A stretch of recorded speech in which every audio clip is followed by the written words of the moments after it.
Assalamualaikum warahmatullahi wabarakatuh.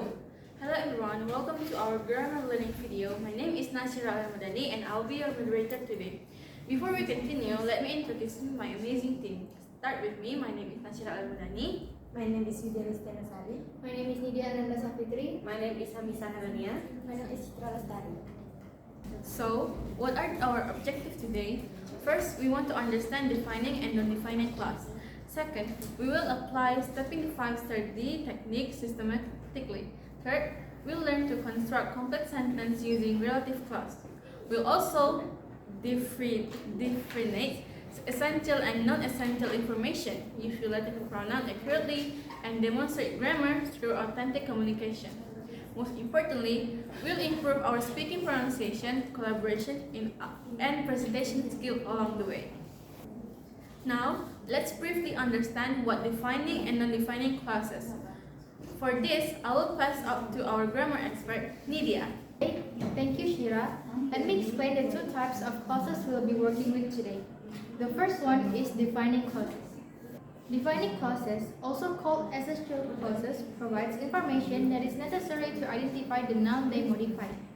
Without this information, the sentence loses its meaning or becomes unclear. For the example, the girl who won the competition is my classmate.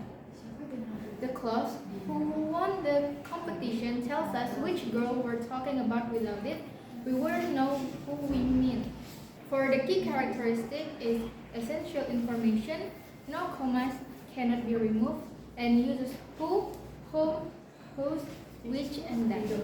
Next, for the non-defining clauses, also called non-essential clauses, add extra information that is not necessary to identify the noun. This information is additional and is set off with commas. For example, my sister, who lives in Jakarta, is a doctor. The clause who lives in Jakarta gives extra information, but even without it, we still know which sister we mean. For the key characteristic, non-essential information, uses commas, can be removed, use who, whom, whose, which, but not that.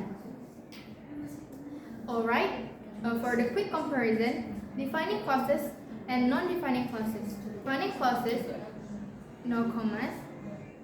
Non-defining clauses, use commas. And then for defining clauses, essential information. For non-defining clauses, non-essential information, and then cannot be removed and can be removed. And then use that, and then does not use that. Now, let's discuss relative pronouns, the words that connect our clauses. Alright, relative pronoun used for defining and non-defining. Who is for people, whom is for people or sometimes object, and then whose is possession, and then which is for things or animals, and then that is for people or things. Alright, for the important note, that is only used in defining clauses. You cannot use it in non-defining clauses. Also, in non-defining clauses, we cannot omit the relative pronoun, but in defining clauses, we sometimes can omit it when it functions as the object. Alright, let's look at some examples. Defining, the student who studies hard will succeed. The book that I bought is interesting. And then for the non-defining, my father, who is 55 years old, works as an engineer. The Eiffel Tower, which is in Paris, is a famous landmark. That's the basic difference. Now, let's see how the stepping the 5 stairs D technique helps us build these clauses. For that, I'll pass it to Vidya to explain. Okay, thank you, Nidia. Now let's learn about stepping the 5 stairs D work, which focus on defining clauses. What is stepping the 5 stairs D? Stepping the 5 stairs D is the technique uses extra stairs in the noun, phrase, positions to build complex sentences from simple ones. The 5 stairs consist of stair 1 is NP2, stair 2 is verb, stair 3 is NP2, stair 4 is predicative conjunct, and the last stair is adverb of manner, place, and time. And we have extra stairs where we place defining clauses. In D1, we create defining clauses by expanding noun phrase 1 or noun phrase 2 with extra information. And this information is essential to the sentence. No commas are used in D1 because the information is essential. How to implement D1? Here's how we implement the technique. First, draw the 5 stairs D completely. Second, analyze each part of the given example. Third, identify which stairs will be developed. Fourth, underline and name each part. And next, place the underlined parts onto each stair. And then write the complete sentences. And share your clause construction. And the last one is listen to feedback and revise. Let's demonstrate with an example. This sentence. Sentence A, the girl is my classmate. And sentence B is she won the competition. Analysis the girl, and she refer to the same person. And in sentence B is the subject. So we need a subject relative clause. Step 1, identify the common noun. The girl and she refer to the same person. Step 2, omit the repeated pronoun. Remove she from sentence B. Step 3, add a relative pronoun. Since it refers to a person and is the subject, we use who. Step 4, combine. The girl who won the competition is my classmate. Let's place it on the D1 stairs. Stair 1 is NP2, the girl. Stair 2 is verb, and stair 3 is NP2 is my classmate.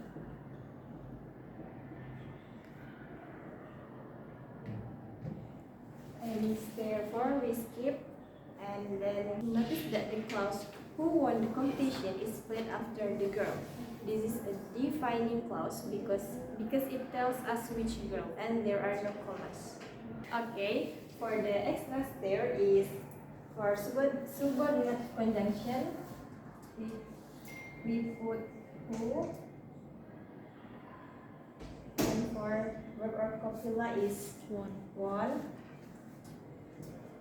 And for NP2 is the completion.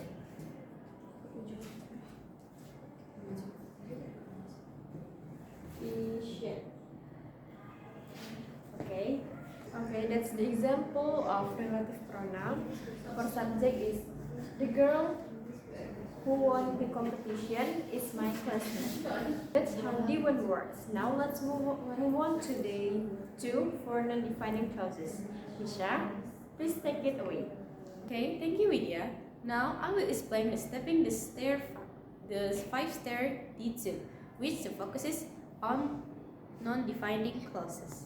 So, D2 is for non-defining clauses. The structure is similar to D1, but the key difference is that D2 adds information that is non-essential with extra bonus information. In D2, we use comments to set off the non-defining clauses. The comment signal is that the information is additional, not essential. Let's compare D1 and D2. Aspect D1 defining and D2 is not defining. Information essential, non-essential. Punctuation, no comments, use comments, can remove it. No, yes, use it, that, yes, no. Relative pronouns can be omitted sometimes as object. Let's demonstrate with an example. In the sentence 1, Mrs. Anderson is my neighbor. In sentence 2, he is a famous author. If we use defining clauses, the man who is famous author is my neighbor. But this is in place there might be another man, and we need to specify which one. But If we use non-defining clauses, it means we already know who Mr. Anderson is. We are just adding extra information. Identify the proper noun. Is Mr. Anderson. Is specific. Step 2. Use who for people and add comments. Step 3. Combine Mir Edison, who is a famous author, is my neighbor. Notice the commas. This signal is that the clause is non-essential. If you want another example, with people use who, like my mother, who is a teacher, loves reading. And with which, Paris, which the capital of French, is beautiful.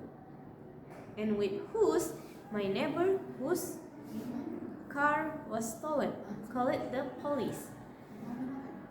With object related with whom, the manager, whom everyone respects, give a speech. So remember, in non-defining clauses, we cannot use that. And we also cannot omit the relative pronoun in D2. Let's see them by side. Defining D1 and non-defining D2, the author who wrote this book is famous. J.K. Rowling, who wrote this book, is famous. No commas. Commas use essential information, extra information. The book that you give me is great. The Hobbit which you give me is great. That's the essence of D2. Now let's move to D3 for more advanced clause construction. Chitra, please continue. Okay, thank you Hamisa. Now I will explain about stepping the 5 stairs day 3, which is the advanced level of this technique. After learning day 1 and day 2, and in day 3 we learn how to construct more advanced and more flexible complex sentence by placing clause in different parts of the sentence. First, let's look at the structure of day 3. In day 3 we have 5 stairs. The first stair is noun phrase, one of NP1, which function as the subject. The second stair is copula, usually using linking verbs such as is, am, are, was, or were.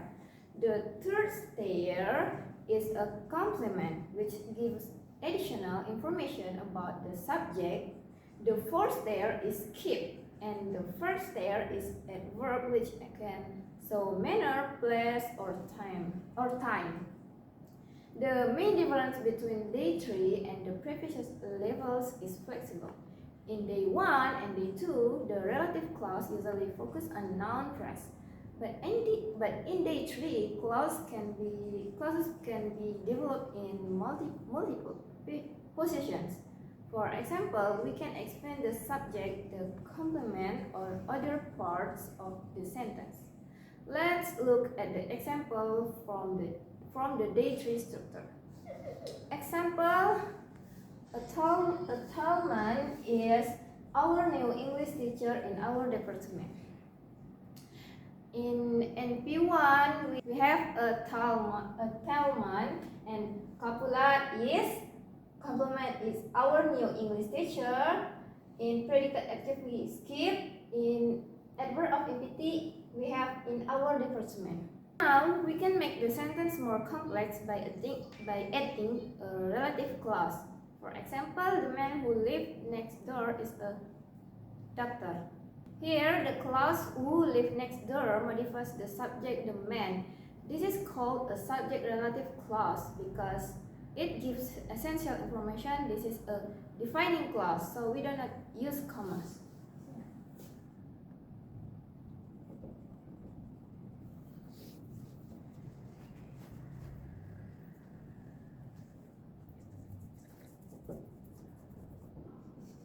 In D3, we must choose the correct relative pronoun. We use who for people as subject, whom for people as object, which for things or place, that for people or things in defining clauses, and whose to show possession. So, to summarize, tipping the 5 stairs D3 helps us construct advanced complex sentence systematically. This technique helps us identify where to place clauses, choose the correct relative pronouns, understand defining and non-defining clause, and apply correct punctuation. By using this technique, learning grammar becomes easier, clearer, and more structured. Now, let's see how defining and non-defining clauses are used in real-life communication. I'll share a short story about my trip to Batam. Last month, I visited Batam, which is known as the industrial city of Indonesia. I stayed at a beautiful hotel that have beautiful view of Singapore skyline. The hotel, which is located near the harbor, made it easy for me to explore the city. One afternoon, I met a local guide who took me for some famous tourist attraction. The guide, whose family has lived in Batam for decades, brought me to Barelang Bridge, which is the most iconic landmark in Batam. I also tried some delicious seafood that is freshly caught from the sea. The restaurant, which is right by the beach, served with the best grilled fish I ever tasted. It was an unforgettable experience and I'll always remember it. Now, let me explain the grammar I use in the story. First, I use non-defining clause with commas to add information. For example, Batam, which is known as the industrial city, this adds extra information about Batam. But even without this clause, we still know which place I'm talking about. The commas show that this information is non-essential. Another example is the hotel, which is located near the harbor. This is give extra details about the hotel but not necessarily to identify which hotel. I also use the guide whose family has lived in Batam for decades to add bonus information about the guide. I also use defining clauses without commas for identify specific things. For example, a hotel that have beautiful view of the Singapore skylines. This tells us which hotel I stayed at. Without this clause, we would not know which hotel. No comma was used because the information is essential. And another example is a local guide who took me for some famous tourist attraction. This is identify which guide I'm talking about, and seafood was freshly caught from the sea, tell us what kinds of seafood. So, to summarize non-defining clauses, use comma and add extra and non-essential information. Defining clauses have no commas and provide essential information to identify the noun. Both are important for making our communication clearer and more natural. Now, let's move to our pantun performance. Now, for some creative and fun, each of us has prepared English pantun that contains defining and or non-defining clause. Before that, I will explain you what is pantun. A pantun is a traditional mild poetic form from 4 lines, following rhyme scheme A-B, A-B. Let's enjoy our performance. I'll go first. The teacher who teach us with care, guide our step with patience and grace. The knowledge that we all share will light our path in every different place. So, the grammar analysis is teacher who teach us with care. This is defining clause, using who to identify which teacher and no commas. Now, my turn. My pantun. My mother, who cooks the best meal, always knows how to make me smile. Her love, which I truly feel, makes every struggle worthwhile. For the grammar analysis, the sentence, my mother, who cooks the best meal, this is a non-defining clause, D2, using who and commas to add extra information about my mother. Here's mine. The book that sits upon myself contains the stories I hold dear. The wisdom that I find myself is what I treasure throughout the year. Grammar analysis. The book that sits upon myself. This is a defining clause, D1, using that to specify which book. No commas. Okay, my turn now. My best friend, whom I trust the most, stand by my side when I'm down. Her her kindness, which is I love to boast, make her the best friend in this town. Grammar analysis, my best friend, whom I trust the most. This a non-defining clause. The two using whom object relative pronouns with commas. Finally, my pantun, the garden whose flowers bloom so bright, brings joy and peace to all who see, the color which shine in morning light, are nature's gift to you and me. So, for grammar analysis, the garden whose flower blooms so bright, this is a defining clause, D3, using whose to show possessions, no commas. Now, let's compare stepping the 5 stairs D with another grammar teaching technique.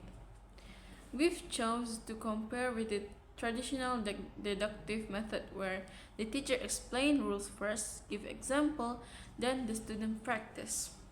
Let me explain both methods briefly. Stepping the 5 stairs D is a visual systematic technique. We can use stairs to show where clauses are placed. It hands-on and help us practice sentence structure clearly.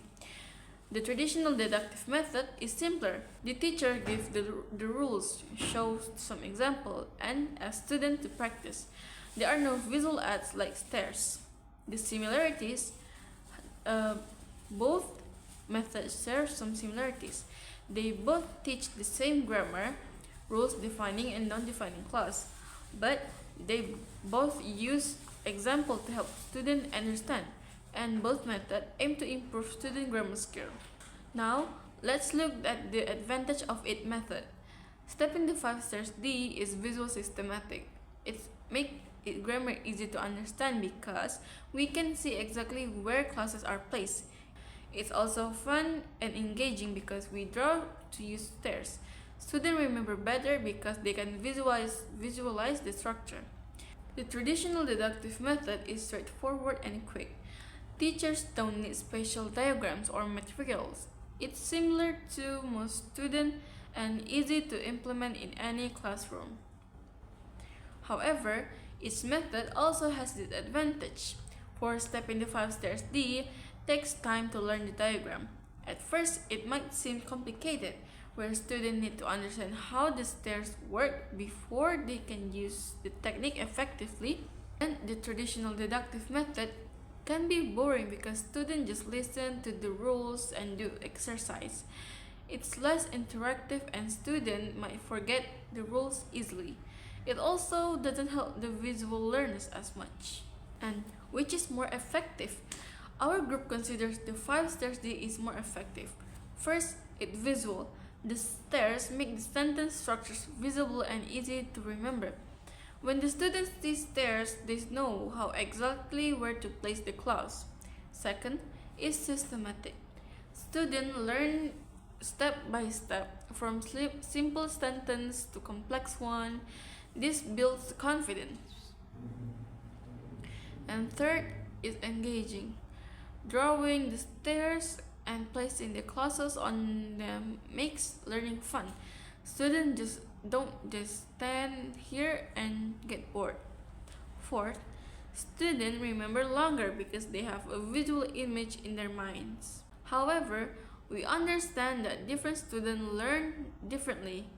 For some, the traditional method might work better, but for most of the students, especially the visual learners, stepping the 5 stairs D provide clearer and more structured way to master relative clauses.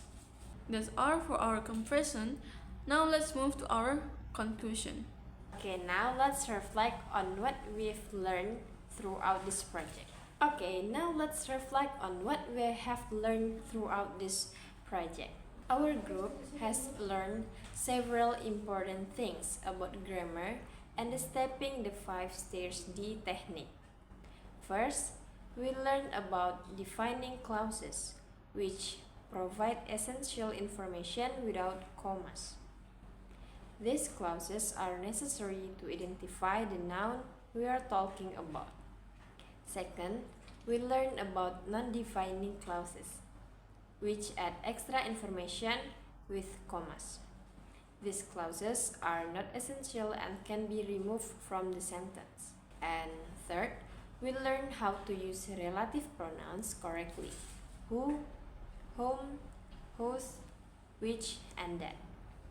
Each pronoun has a specific function depending on whether we are talking about people, things, or possession. Fourth, we learn the stepping the 5 stairs D technique from D1 for defining clauses, D2 for non-defining clauses, to D3 for advanced construction. The stairs help us see exactly where clauses are placed in a sentence. Okay, next challenge we faced. We also encountered some challenge along the way. Sometimes it was difficult to decide whether to use that or which. We also had to remember the punctuation rules, when to use commas and when not to. Using whom correctly was also tricky because it's not commonly used in everyday conversation. And of course, keeping the video engaging from start to finish was a challenge. Next, how we grew. Despite this challenge, we grew a lot as learners. Our grammar understanding has deepened significantly. We now understand the difference between defining and non-defining clauses much better. Our speaking and pronunciation improved because we practice explaining grammar concepts clearly. Our collaboration skills strengthened as we work together to create this video. We learn to share tasks, support each other, and communicate effectively. Suggestions for future application. We have some suggestions for anyone learning relative clauses. First, practice regularly. Grammar mastery comes with consistent practice. The more you practice, the more natural it becomes. Second, use visual aids. Draw the stars when constructing sentences. It helps you see the structure clearly. And third, create your own sentences. Don't just memorize examples. Apply the clauses in real-life context. Fourth, teach others. Explaining grammar to someone else reinforces your own understanding. Finally, always decide whether the information is essential or non-essential. If it's essential, use D1 with no commas. If it's non-essential, use D2 with commas. In conclusion, stepping the 5 stairs D is not just a technique, it's a mindset. It shows us that grammar can be fun, visual, and systematic. Remember the key difference. D1 is defining, essential, and no commas. D2, non-defining, non-essential, with commas. And D3, application, choose D1 or D2. When we learn with the stairs, we build sentences the same way we climb steps, one at a time, with clarity and confidence. Thank you for watching our presentation. We hope you have learned something valuable today. Okay, that's all from our group. I hope our explanation can help you through these grammar learning strategies. So that's all from us. We end with wassalamualaikum warahmatullahi wabarakatuh.